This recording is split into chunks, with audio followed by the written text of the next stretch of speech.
Virtually nobody was able to ignore the headlines that Hasbro made when they announced during a Marvel Legends stream that they were going to invoke a new wave called the Maximum series. So many different collectors were raising their eyes, from standard 6-inch action figure collectors to even the 1/6 scale community. Everybody was talking at some point or another. So when Hasbro finally did clarify on the price through an Instagram comment, everybody, and I mean everybody, became skeptical.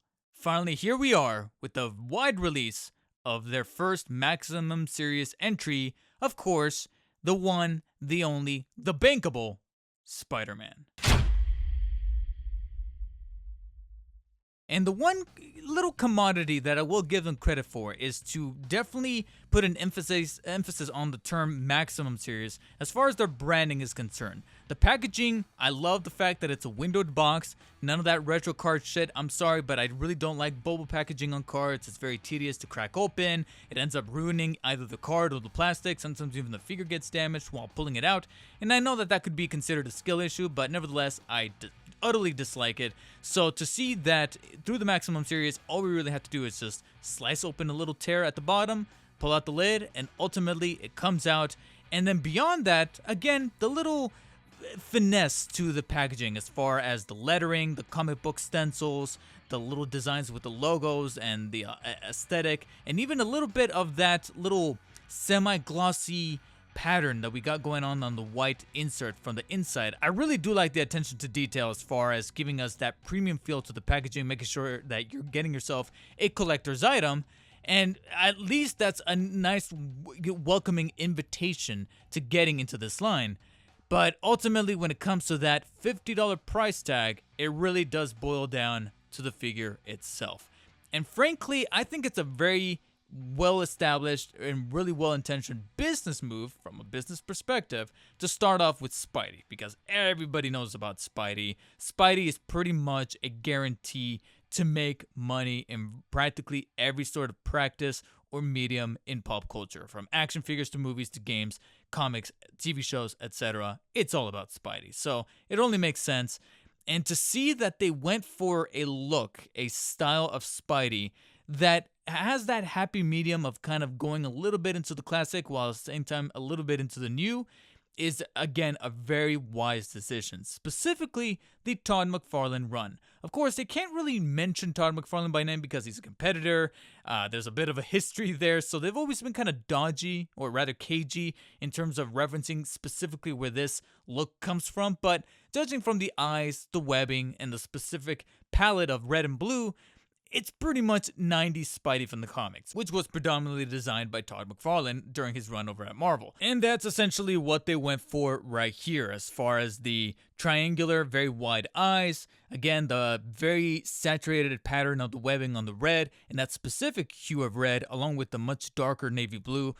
Overall, a really well-made clash as far as the color scheming. I really do like the muted look to this specific Spidey, especially since, even though I wasn't necessarily reading too many comics at the time, growing up during the 90s and seeing a good chunk of my own exposure to Spidey was either through the 90s animated series or seeing the Todd McFarlane style on like t-shirts, posters, etc. I was exposed to this version of Spidey, and so to see that this is effectively the way that we're ushering the Maximum series is really, really cool. As Todd McFarlane would say, it's really cool. But after a while, I then kind of got to tinkering with the body itself, and that's ultimately what's going to lead us into figuring out and deciphering whether or not the Maximum series is even a worthwhile endeavor in bringing us definitive versions of Spidey, when there's possibly some other versions of the character through either Hasbro's Marvel Legends or hell, even Toy Biz's Marvel Legends that could probably bear stronger fruit. And that's ultimately the thing that I'm still kind of asking myself even after days of messing with this Maximum Spidey, because the tooling and the feel of the body itself, as far as the construction of the plastic, the way everything is assembled together, is pretty solid. It is pretty good as far as the paint applications, everything tied together. Is a really nice, well done Spidey figure. And I really do like I said, the simplistic yet still very classic nature to the details that stand out to make this Spidey stand out from the rest, as far as the spider symbols on both the front and even on the back. The way the webbing kind of complements the design of the character. Again, the blue. I know that this is pretty much going to lean a little bit towards the subjective side. Some people will probably prefer a lighter, babier blue, but at the same time, I feel like I said, for this version of the character that Tom McFarlane was favoring, this is ultimately the color that they settled on, and here they didn't necessarily compromise any of that. And so overall, I see so many things about those classic archetypal details of Spidey coming through very nicely. It's only once we get to the sculpting of the body that I thought to myself, okay, yes, they did make yet another wise choice in body sculpt, because ultimately this is kind of feeding into the whole debate as to whether or not it's the Vulcan body versus the Sunfire body. I'm just going to say that it's both. It's because ultimately, like I said, I keep getting conflicting details and information online. So they went with this specific body sculpt that we've seen a handful of times already. And like I said, the way that they assembled everything together and the plastic itself, the filament and the quality of the plastic, doesn't feel cheap. But at the same time, it's not necessarily moving the needle and making me go, oh yeah, it feels very smooth, it feels very quality, it feels very different than what I've seen before, because ultimately, it really is not. It is still, after all, another Marvel Legends Spidey. So I'm thinking to myself, okay, is there maybe like points of articulation? Is there maybe something as far as the movement and the fluidity of the body movement actually doing anything to complement the character, or to complement, or at least justify kind of saving this specific Spidey for this $50 entry point? And the answer to that is most definitely yes. If you weren't collecting in the 90s, or hell, even the early to mid 2000s, because as I navigated through the figure and got to messing around with the body, yes, there's some really great articulation that is only great because of the times that we live in. When you get to the head, you're able to rotate it at the very top 360, no problem. There's a hinge inside that allows tilting, and you kind of have to futz a little bit with the head to kind of break a little bit of clearance to allow the head to fully move all the way up on that hinge to look almost directly up towards the sky, and even incline and bend inwards at the very bottom of the hinge, right about right there.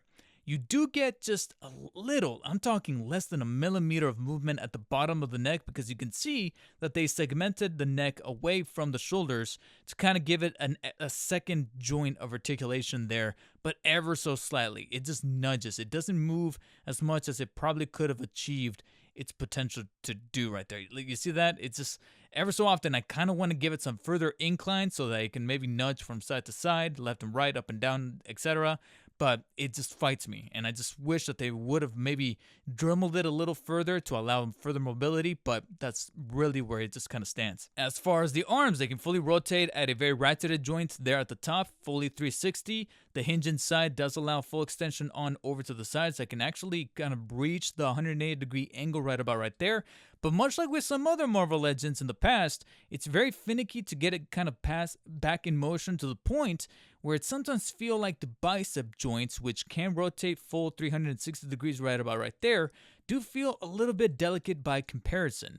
Now, granted, you can get a little bit better flexibility with those shoulders if you don't want to tease too much of the arm, directional hinge right there to extend out towards the sides, by allowing the butterfly to move forward and back. And the butterfly is actually really well done as far as flexibility. There's an awful lot of articulation and an awful lot of angles that it can achieve, because trust me, there's been some Spideys in the past that have had the butterfly joint, but it only does like this or that, like it barely nudges. So I'm glad to see that this one is much more flexible.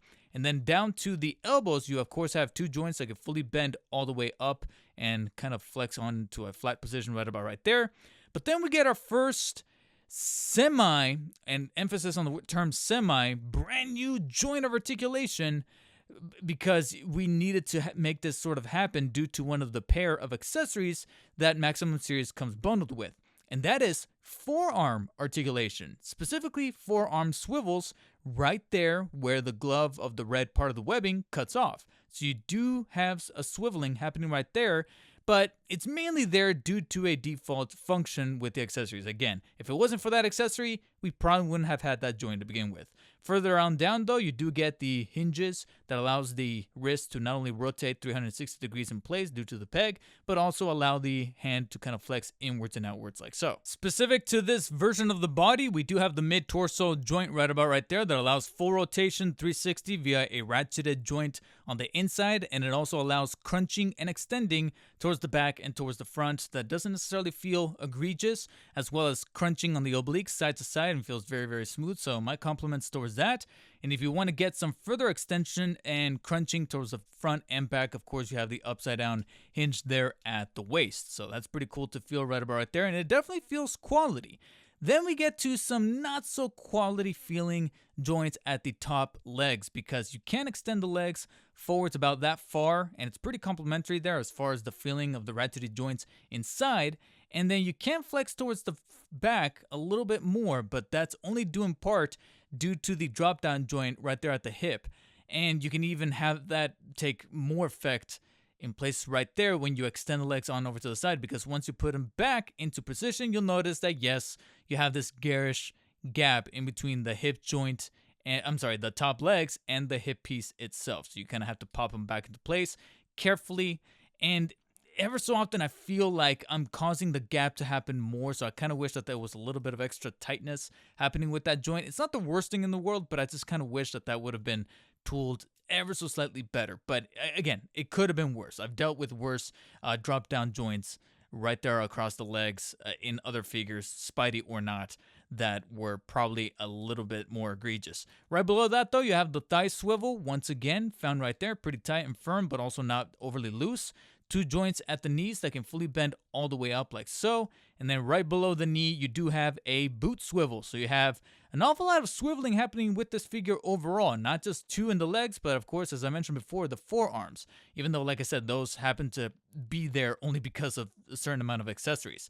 Further on down though, you do have, of course, the ankle joint, typical for Marvel Legends, that only have the hinge that allows the foot to bend upwards and downwards and slightly pivot inwards and outwards, but not necessarily rotate horizontally. But no reason to complain terribly because of the boot and thigh swivels to allow better balancing. And then right in front of that though, yes, a Spidey returns with the toesies that can fully bend all the way up like so. So an awful lot of great articulation. But if you couldn't already tell by the slight little sarcastic tone in my voice, all these joints, such as the toes, the swiveling of the legs, and hell, I would even go as far as to say that forearm articulation and even the double jointed on the neck, you would find that in practically any Marvel Legends back in, like I said, the 90s, early to mid 2000s, especially when they were being done by Toy Biz. I distinctly remember like one of the 2004 Spider-Man 2 Tobey Maguire action figures that were like the superposable ones that are going for like $200 these days or something like that, and they're complete in box, not even mint, but complete in box, going for about $200 a pop. And even then, I sometimes get ever so slightly of reliving my childhood by pulling the trigger on one of those, because I know that at least they're going to have really great sculpting, paint detail, and also some of this articulation that over time we started to kind of whittle down on and extract. And now we're adding it back in, but at an extra cost, bumping the traditional, what is now considered the average price of Marvel Legends, which would be about $25. And even then, I'm still feeling kind of apprehensive of even mentioning that, considering that now with the stuff happening with the tariffs, and even excluding that, kind of looking at the future in a very big picture sort of way, when figures are just going to naturally become much more expensive because of the way things go with inflation and such. We go back to when figures were about 20 to 25, and then eventually we're already seeing prices as far as 30 to 35, and now we got the Maximum series for 50. And we're dealing with a Marvel Legends that is objectively really, really good as far as, like I said, paint, articulation, detail, tooling, all that jazz.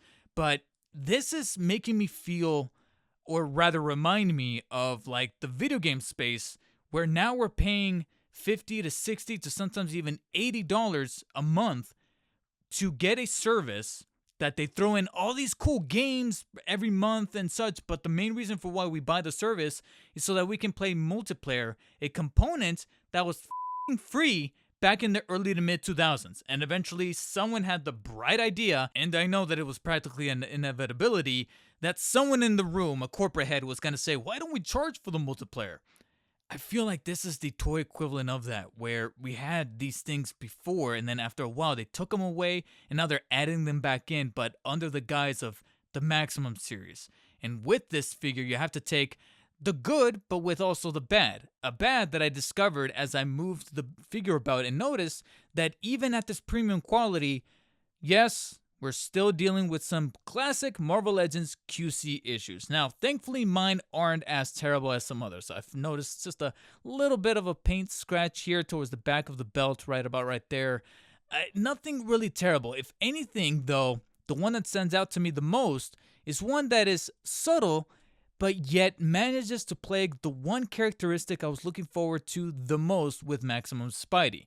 Because as I mentioned before, an awful lot of little characteristics and traits about the design of the Spidey can kind of be categorized as generic. You know, it's classic Spidey, you got the webbing, you got the color, you got the symbols on the front and the back.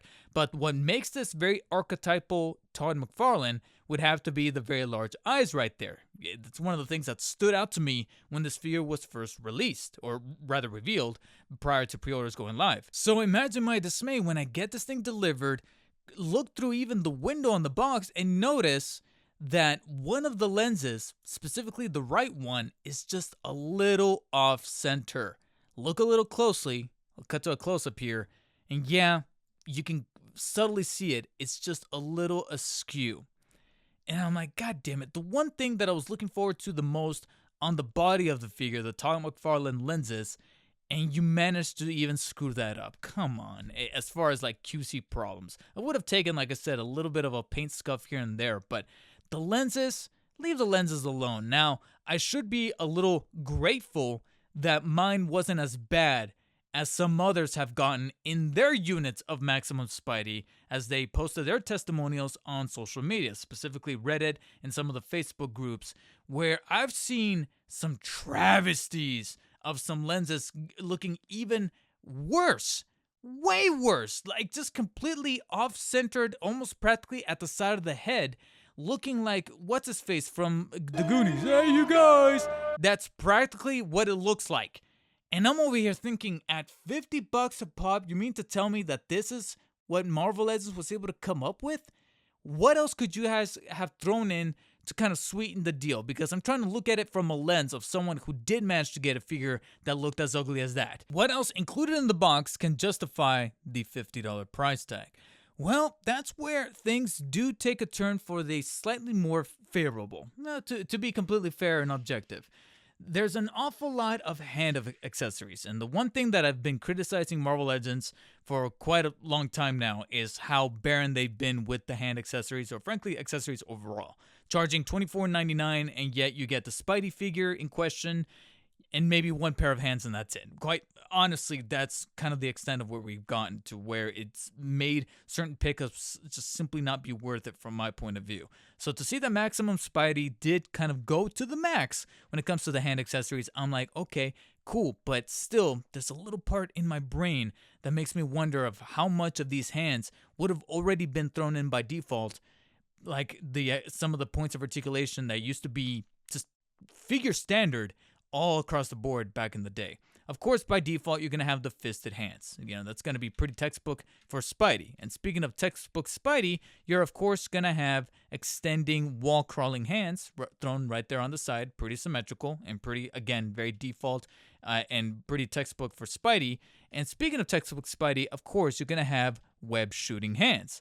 However, very curiously, and I wonder if maybe there's like a hidden agenda or purpose here, but I'm noticing that with the web shooting hands, they're not symmetrical. You have the left hand that is pretty staple, extending fingers, web shooting hands, but then I noticed that the right one has a very specific curl to the pinky. And I'm curious as to why that curling of the pinky is there.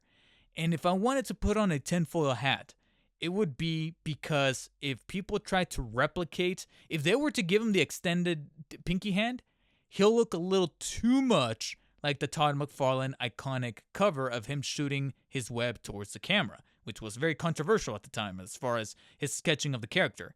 So I don't know if that was a way to kind of break that and not go into full IP, 100% likeness, and to not give Todd a case for be like, hey, you guys are using my sketch, pay me some money. So I wonder if that was a licensing issue, but that's just a theory, a tinfoil hat theory. So make that what you will. I'm just letting you know that's just my theory. I'm not saying it's true. I'm not saying that that's what they perceived it. It's just curious that the right one is the one with the weird pinky and they couldn't just given us symmetrical web shooting hands. What is symmetrical though are web holding hands that are pretty much right there in a fisted position, but with a grip space right in the middle right there to be holding, of course, classic web strands. And then we get our our 4 new additions. But here you have 2 gloved ones with web strands shooting out of them. And speaking of asymmetric kind of approaches to them, even though the hands are symmetrical in the form of the extending hands, and finally we get our extended pinky on the right one, it comes with the catch of having the web strand coming out of the bottom right here. Now, I do like the effect itself. I do like that we get a Spidey with web shooting hands with the web kind of midway through in a matter of like a spray animation. And I do like the actual detail behind the webbing itself. And speaking of that playability factor, you get one last pair of hand accessories. However, these go farther than the hands. They even go into the web shooters that circumvent his forearms. These are the accessories that give us the forearm swivels that were a brand new pair of articulation for this specific Spidey, or at least relatively new, considering how absent it's been for years. So that's exactly the reason for why you're able to swivel the forearms, is because these forearms specifically, the costumed ones with the webbing, can be removed to swap in for these web shooter degloved hands. That was a terrible way to phrase it because that painted a really graphic image in my head. If you've seen The Pit recently, the new HBO show, you know exactly what I'm talking about. I do kind of wish that the process of swapping the forearms was a little smoother. They're really pressed in there to the point where you need to get a really firm grip on the forearm, because at the same time, I'm a little scared that a little bit of warping with the peg inside of the arm is getting just a little too flex for my liking. But once you get them off, you're able to fit either of these hands, which are unfortunately not articulated. They don't have any kind of like swiveling or inclining or nudging or pivoting of any kind at the wrist or even on the fingers, but they're sculpted pretty decently. I do like the paint applications for the chrome of the web shooters themselves. I think there is a little bit of a QC problem on one of mine. This one, I love the gesture of the hand itself, but I do notice that there's some paint already kind of bleeding on through from the web shooter onto the hand right there. So that's a little bit of a remark. But once you kind of swap them in and out and get them, to be posed in a way to make it look like he's swapping web shooting cartridges, I do like that attention to detail. And again, it's a nice little throw in that definitely maximizes the playability and the look of the character. However, those ungloved web shooter hands would probably pair a little bit better with a certain accessory that definitely made headlines when this thing was revealed, which was what a lot of people like to call the cracked out Peter Parker head. Frankly, though, over time, this head design definitely warmed up to me. I don't know what it is. Don't get it twisted. I do think that he looks a little bit cracked out, but at the same time, if you go back and look at some of those Peter Parker designs for his facial features and his expressions in some of those comic book panels, he made some pretty cracked out expressions. So this is not necessarily straying away from its source material, and I think it's pretty decently painted and sculpted. Recently, one thing that I cannot take away is the actual sculpt and paint work with the ink jetting technology and all that jazz that Marvel Legends was able to apply to their head sculpt. So they definitely look pretty nicely. And then on top of that, they did throw in a second masked head sculpt, a third head sculpt accessory. And this one is designed to look like his Spidey sense is going off, because if you look a little closer, you'll notice that one of the lenses is kind of squinting slightly to make him look like he's going, huh? And ironically, this one has the lens a little closer to the center on that right lens. So this one definitely is not plagued by the QC problem on this one, even though, like I said, I should be grateful that it's not as bad as some others have gone on their units. Nevertheless, though, I do feel like if they were going to go for this squinting effect on one of the lenses, if they wanted to kind of give him a much more varied expression, they should have gone a little further, because this is a little too subtle to the point where when I first pulled him out of the box, I thought to myself, what is the difference? And then very, very closely, I noticed a slight squinting effect right there. So if they wanted to really make him emote a little bit through the mask, much more predominantly, they probably should have squinted it a little harder so that it looks, like I said, much more distinct than what he's got on by default. However, one of the cool things about this head sculpt that makes him much more expressive is that since his spidey sense is going off, giving him that slight little squint of the lens, then you should probably pair it with the included Spidey Sense accessory, which I do think is a nice little novelty made out of this translucent plastic with the little zigzag Spidey Sense tingle effects coming out of it. Sure, by itself, it looks like a adorned headband, so it looks a little strange, but once you place it on either of the heads, specifically this one, it definitely completes the effective look and overall makes for some great photography or B-roll for reviews such as this. But any Spidey figure worth its salt, maximum or not, needs to be included with some web strand accessories. And that's another thing that I was also criticizing Marvel Legends for quite a while, is that after a while it just felt like they were recycling the same strands over and over and over again. That one specific strand with the hook on one end and then the little loop at the other, and it was the same one, whether it was comic-based Spidey or a MCU Spidey or a video game Spidey, even one of the ones from the Gameverse, it was the same web strand. So I'm very glad to see that they varied it up a little bit here for Maximum Spidey. Included are these two loosey-goosey ones, these two strands that are pretty identical but really well detailed as far as the strands there in the middle, the little kind of webbing detail coiling around themselves. The actual flexibility of the material used for the filament is actually much, like I said, much more tangible and loose than I would have expected it. And there's a part of me that kind of wishes that it was wired. But I know that asking for that, they probably would have upped the charge up to like 60, maybe even $65. Because trust me, being able to maybe wire in the filament, that would have been awesome. So when you kind of fit these into the gripped hands, they do complete the effect of making it look like he's kind of swinging from a web or kind of detaching himself and letting go of one of them from the backside. But at the same time, it's sometimes having one of the ends of this just kind of drape. It would have been nice to include some kind of wire so that it can stay midair for posability's sake. So that's one of the things that I would have liked there, but as far as the actual design of the strand themselves, it's not too bad. If you're looking for something a bit more rigid though, you do have this spray effect along with the web strand at the end of it that I believe was used to tease Maximum Spidey during one of the Hasbro pull streams. And effectively, it's made out of the same kind of filament and translucent plastic as these over here, so the detailing itself is pretty dynamic right here on the strand that kind of coils on from the backside. But when it comes to the spray, I do like the effect. I do like the design of the webbing right from within, as well as the little tendrils that are coming out of the edges right here. So overall, not too bad, but like I mentioned before, it's a bit more rigid than that of the much looser, straighter, and longer ones. And the last two web accessories we got packed in are probably the two that make the biggest argument for this being a very unique release, even though I'm a little indifferent towards the web shield, which is also included here. And frankly, it's not a badly made accessory as far as the sturdiness, the quality of the plastic, the actual indentations and sculpting and paintwork behind the threadings of the web. It's pretty clean, and I also appreciate the little grappler here at the back that's articulated. It can kind of fold in and out and also grips onto either of the forearms, so you can place it on either one.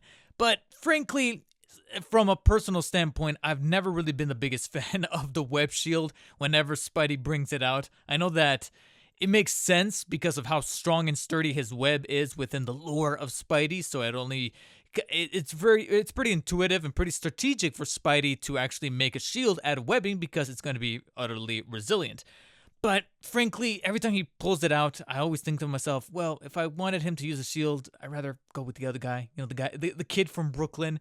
So I don't know. I just think of Captain America whenever he brings out the shield. So I've never really been the biggest fan of him utilizing it either in the cartoons or the comics, or even here included in action figures. And the only exception would have to be to deflect attacks when I'm playing Marvel vs. Capcom. However, the other web accessory that I do really like has to be the web shot. The web shot here, which is pretty dynamic and sculpted with a little bit of animated flair, especially here towards the front where it's the thickest, but it's sculpted and molded pretty decently, pretty sturdily. And then when you get to the back over here, kind of waving in this, like I said, mid-flight, mid-shot sort of style, it actually does the job. And I really do like I said, the little threadings of the web to kind of make it look very legitimate.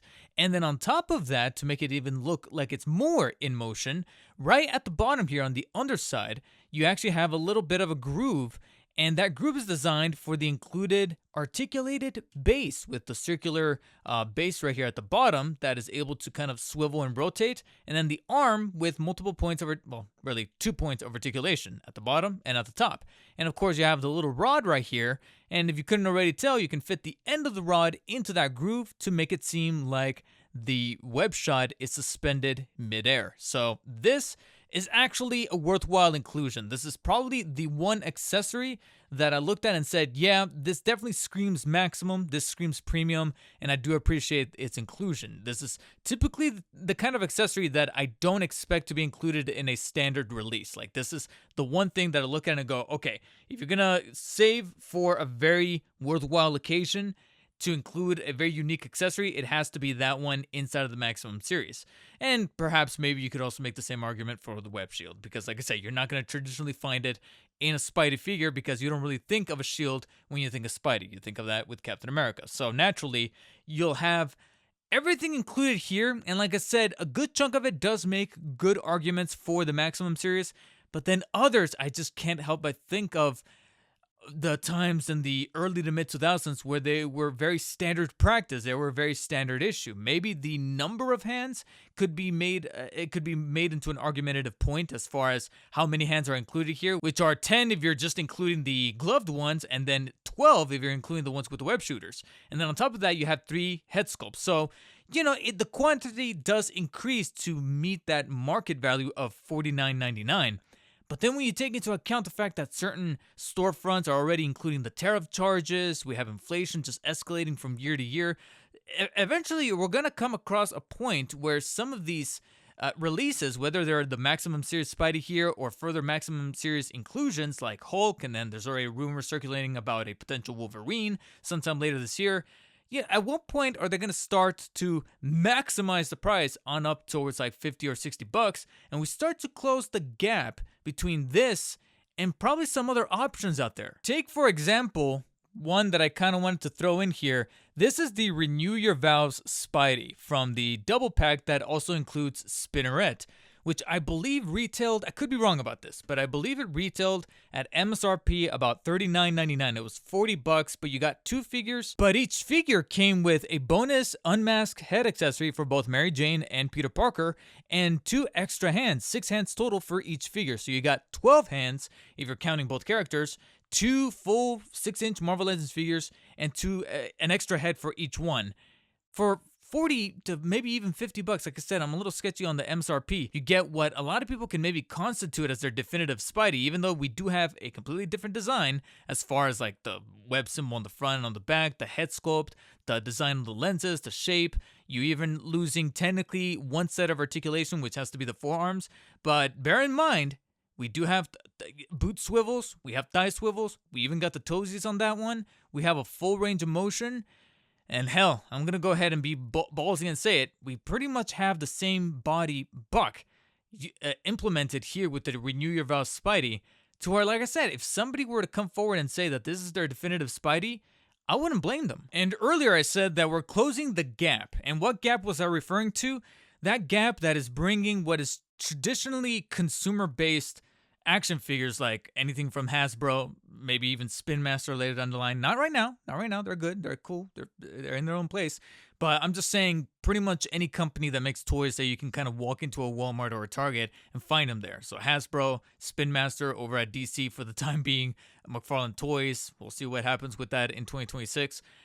But what happens when some of these figures start to get ever so closely to some of that, what I like to call the prosumer stuff? Specifically, Ace Age Figuarts, maybe InArt later down the line, as they kind of demonstrated recently with their InArt 1/12 scale Dark Knight Rises Christian Bale Batman, which is technically at MSRP $51 for the standard, $69 nice for the deluxe. I mean, that's only $15 to $20 separated from this, and look at that thing. I recently covered it in an hour-long video. You guys want to go and check out my review of the InArt 112 Batman. It is remarkable. That thing is practically a work of art, despite its flaws. I absolutely love that thing.